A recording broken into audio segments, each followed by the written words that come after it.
90 के दशक में हजारों दिलों पर राज करने वाली खूबसूरत अदाकारा जो बनने वाली थी गोविंदा की दुल्हनिया, लेकिन नहीं बन सकी और इन्होंने करियर के पीक पर फिल्मों से किनारा करके चुन लिया ज्वेलरी डिजाइनिंग का बिजनेस और एक सफल बिजनेस वुमन बन गई। जी हाँ, आज की हमारी बैक कैमरा स्टोरी की हीरोइन है नीलम कोठारी। आज हम बताएंगे इनसे जुड़ी वो बातें जो शायद आप नहीं जानते लेकिन जानना चाहते हैं। नीलम कोठारी का जन्म 9 नवंबर 1967 को हांगकांग में एक गुजराती परिवार में हुआ था। पिता सिसिर कोठारी बिजनेसमैन और मां परवीन कोठारी एक मॉडल थी। इनके एक बड़े भाई भी थे जिनका नाम अफसीन कोठारी था। हांगकांग से ही नीलम ने अपनी शुरुआती शिक्षा ग्रहण की और फिर उसके बाद किसी सिलसिले में इनका परिवार बैंकॉक शिफ्ट हो गया। फिल्मी दुनिया से परिवार का कोई नाता नहीं था। नीलम बचपन से ही नृत्य और संगीत प्रेमी थी। इन्होंने बेली डांस की ट्रेनिंग भी ली थी, लेकिन इनका फिल्मों में काम करने का कोई इरादा नहीं था, बल्कि ये तो एक्सीडेंटली एक्ट्रेस बन गई। बात दरअसल ये थी कि 1983 में नीलम अपने दादा दादी से मिलने भारत आई थी। इसी दौरान इनकी मुलाकात अपने पड़ोस में रहने वाली लड़की सृष्टि बहल से हुई।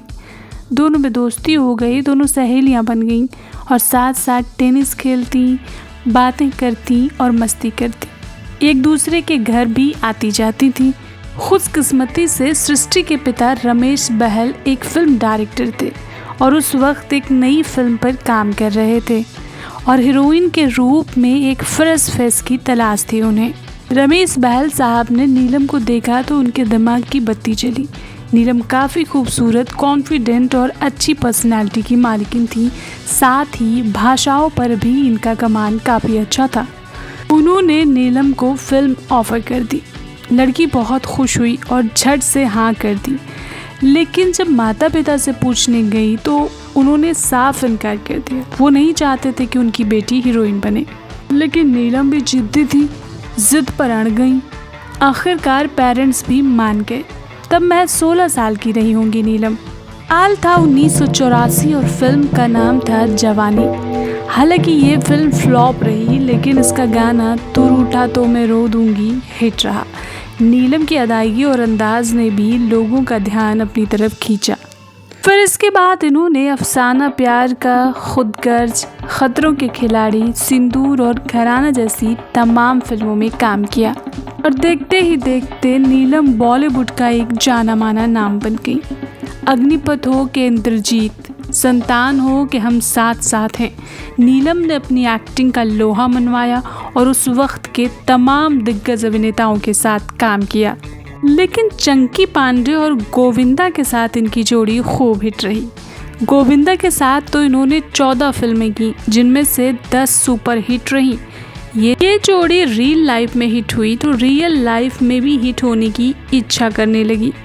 उस टाइम पे गोविंदा नीलम को पसंद करने लगे थे और दोनों के बीच नज़दीकियां बढ़ने लगी थी। कुछ कुछ होता है वाला माहौल था, लेकिन प्रॉब्लम ये थी कि सुनीता जी के साथ पहले ही सगाई हो चुकी थी गोविंदा जी की, जिसकी वजह से ये रिश्ता ज़्यादा आगे नहीं बढ़ पाया। हालांकि इस रिश्ते के टूटने की तकलीफ दोनों को हुई और ये जोड़ी टूट गई और 20 साल के अंतराल के बाद dance reality show super dancer 4 में इन दोनों को एक बार फिर से साथ देखा गया। इस शो में ये दोनों गेस्ट के रूप में नजर आए थे। इन्होंने साथ डांस परफॉर्मेंस भी दी। वैसे तो नीलम कोठारी ने फिल्में सनी देओल के साथ की, लेकिन इनकी प्रेम कहानी लॉर्ड बॉबी के साथ बनी। जी हाँ, दोनों 5 साल तक रिलेशनशिप में रहे और सीरियस भी थे, शादी भी करना चाहते थे, लेकिन ये रिश्ता धर्मेंद्र जी को मंजूर नहीं था। ऐसी खबरें मीडिया में आईं। खबर तो ये भी आई थी कि इन दोनों ने छुपकर सगाई कर ली है।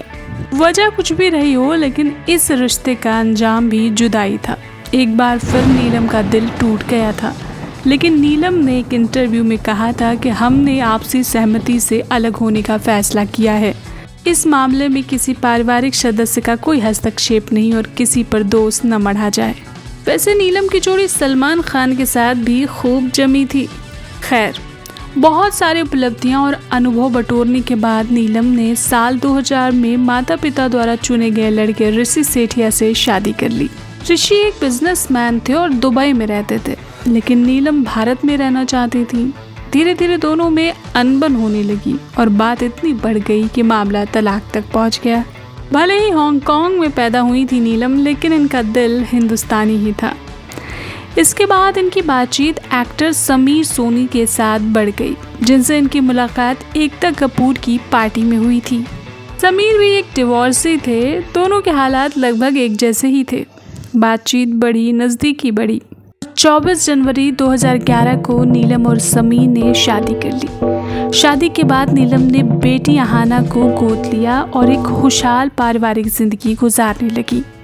और काफ़ी लंबे अंतराल के बाद 2020 में आई web series Fabulous Lives of Bollywood Wives से वापसी की इन्होंने। जब इन्होंने फिल्मों से ब्रेक लिया था, तब ये अपना ज्वेलरी डिज़ाइनिंग का फैमिली बिजनेस संभाल रही थी, जिसमें इन्हें खूब सफलता मिली। मुंबई में इनका एक बड़ा सा ज्वेलरी स्टोर भी है। एक अच्छी अदाकारा होने के साथ साथ एक अच्छी बिजनेस वुमन भी हैं नीलम।